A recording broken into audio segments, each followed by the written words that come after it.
What began as a routine segment on The Late Show with Stephen Colbert quickly spiraled into a nationally televised standoff that no one saw coming. Karoline Leavitt, the rising Republican firebrand and former Trump White House assistant press secretary, appeared on Colbert's couch for what was supposed to be a light yet pointed political conversation. But the tone shifted almost instantly. Within minutes, the exchange turned tense as Colbert pressed Leavitt on controversial remarks she'd made earlier in the week about the liberal media complex. Leavitt, known for her uncompromising rhetoric, didn't back down. "You're the exact reason young conservatives don't trust the media," she snapped, drawing gasps from the studio audience. Colbert, clearly taken aback, tried to pivot with humor, but Leavitt refused to let the moment soften. She continued to challenge the host, accusing him of being a mouthpiece for the establishment. Producers reportedly signaled to wrap the segment early. Moments later, Leavitt unhooked her mic and walked off set in front of a stunned crowd. Colbert sat in silence for a beat, then turned to the camera with a wry smile. Well, that escalated quickly. What followed was a social media firestorm, and an incident that would quickly become one of the most talked about moments in late-night TV history. Asterisk, in the immediate aftermath, the internet exploded. Hashtags like hashtag Leavitt walks out and hashtag Colbert clash began trending across platforms.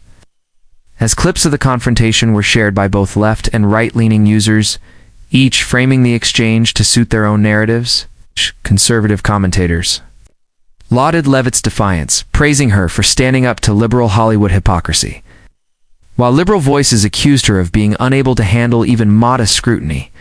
Within hours, Leavitt's team released a carefully worded statement, claiming she had been set up and ambushed with biased questions that weren't agreed upon beforehand. Meanwhile, Colbert's camp remained largely silent, letting the footage speak for itself, though a spokesperson for The Late Show confirmed the segment was cut short due to unexpected deviation from agreed interview parameters.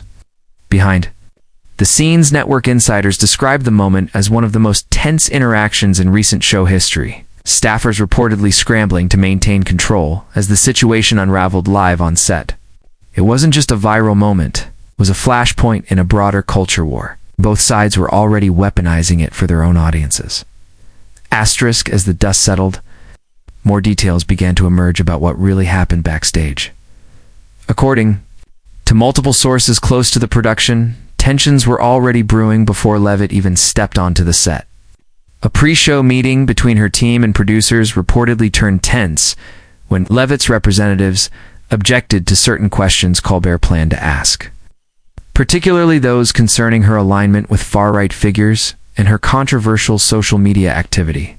Despite those objections, the interview moved forward. Some insiders claim Leavitt entered the taping with a chip on her shoulder, prepared to go on the offensive. Others say Colbert, known for his sharp wit and pointed satire, saw the interview as an opportunity to expose inconsistencies in her rhetoric. Either way, neither party anticipated how quickly things would go off the rails.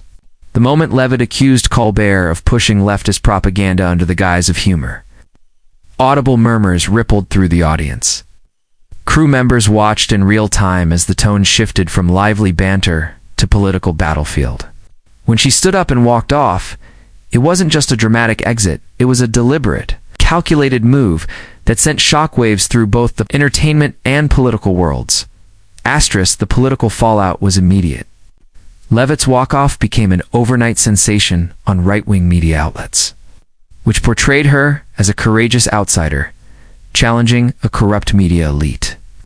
Fox News aired the clip repeatedly with captions like "Standing Up to the Late Night Machine," while conservative podcasts heralded the moment as a turning point in the battle for narrative control. Her social media following surged, and she released a follow-up video the next morning doubling down. "The American people are tired of being mocked by smug elites who live in studio bubbles," she declared, her tone unwavering. On the flip side, liberal outlets mocked her for what they described as a meltdown. Colbert's defenders argued he remained professional despite being confronted with aggressive, deflective rhetoric. Late-night peers like Seth Meyers and Jimmy Fallon referenced the event with tongue-in-cheek monologues, suggesting the real winner was whoever owns the rights to that viral footage. But beneath the noise, a more serious question loomed. Was this the new normal? Had late-night TV crossed a line from comedy into combative politics where walkouts and on-air fights were no longer shocking but expected? The lines had blurred, and neither side seemed interested in redrawing them. Asterisk as media outlets continued to dissect every frame of the encounter. A growing chorus of critics raised concerns about what the incident signaled for public discourse. Some saw Leavitt's appearance and abrupt exit not as a bold stand, but as a performance. Designed to spark outrage and build political capital, this wasn't about debate, one media analyst noted. It was about creating a meme. Others blamed Colbert and the producers, suggesting that inviting a guest like Leavitt was an intentional ratings stunt, knowing the potential for volatility.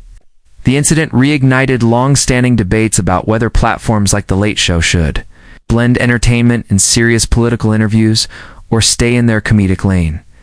Meanwhile, Leavitt's team was already in talks to turn the moment into campaign fundraising material, recognizing its power to galvanize her base. Clips of her exit were repackaged with slogans like "She speaks, they panic." While her critics dismissed it as theatrical posturing, her supporters saw it as a declaration of war against media bias. One thing was clear. In an age where attention is currency, both Leavitt and the show had struck gold, though not without cost to the credibility of meaningful political dialogue. Asterisk behind the scenes at CBS, the fallout was more than just digital noise. Executives reportedly held closed-door meetings to address the growing backlash and assess how the incident could affect the show's long-term brand. While The Late Show had always straddled the line between satire and political commentary, this episode had sparked concern among advertisers and internal stakeholders who feared alienating key demographics. Some sponsors quietly requested their ads not run during reruns of the episode, citing the divisive nature of the content. Colbert, for his part, remained mostly silent, aside from a single line during his monologue the following night. Sometimes the truth walks out before the commercial break. The studio audience responded with laughter, but insiders noted a different mood on set. Tense, watchful, and uncertain. Producers reportedly tightened guest vetting procedures in response, while publicists for other political figures began rethinking whether late-night TV was a safe or effective space for messaging. As the industry reckoned with this new landscape, the once clear lines between performance, politics, and programming grew ever more opaque. And whether intentional or not, Karoline Leavitt had inserted herself directly into the heart of that cultural confusion with millions of eyes watching. Asterisk in the days that followed. The incident took on a life of its own, morphing into a political litmus test across party lines. On conservative talk radio and cable news, Leavitt was hailed as a truth-teller who had dared to speak truth to power in enemy territory, with commentators likening her to firebrands of previous political cycles. Campaign emails with the subject line, "Karoline versus Colbert," began flooding inboxes, accompanied by donation buttons and patriotic imagery. On the left, late-night hosts, progressive YouTubers, and columnists dissected the moment as another example of conservative figures exploiting outrage to avoid accountability. Social media became a battlefield, with edited clips, memes, and dueling reaction videos generating millions of views. The public, meanwhile, seemed split, some amused, some alarmed, and many simply exhausted. Amid the noise, one overlooked detail stood out. While Leavitt walked off the set, she hadn't technically been kicked off. Sources close to the production confirmed she wasn't asked to leave, but her decision to storm out, then frame it as censorship, was what transformed a rocky interview into a national flashpoint. Intentional or not, Leavitt had hijacked the narrative, and in today's climate, that was the real win. Asterisk as the media cycle churned on. The confrontation between Karoline Leavitt and Stephen Colbert evolved into a cautionary tale, one that said as much about the state of modern media as it did about the two figures at its center. Commentators on both sides began asking, had we reached a point where confrontation was more valuable than conversation? Or storming off a set was more strategic than staying seated and responding thoughtfully? In exclusive behind the scenes footage released later by a crew member, Leavitt is seen removing her microphone and muttering, "That's exactly what they wanted," before exiting through a side door. Whether this was a moment of frustration or acknowledgement of a calculated move remains unclear. But one thing was certain: she had seized control of the story. Colbert's silence after the event also drew scrutiny. Was he exercising restraint or choosing not to feed the fire? Regardless,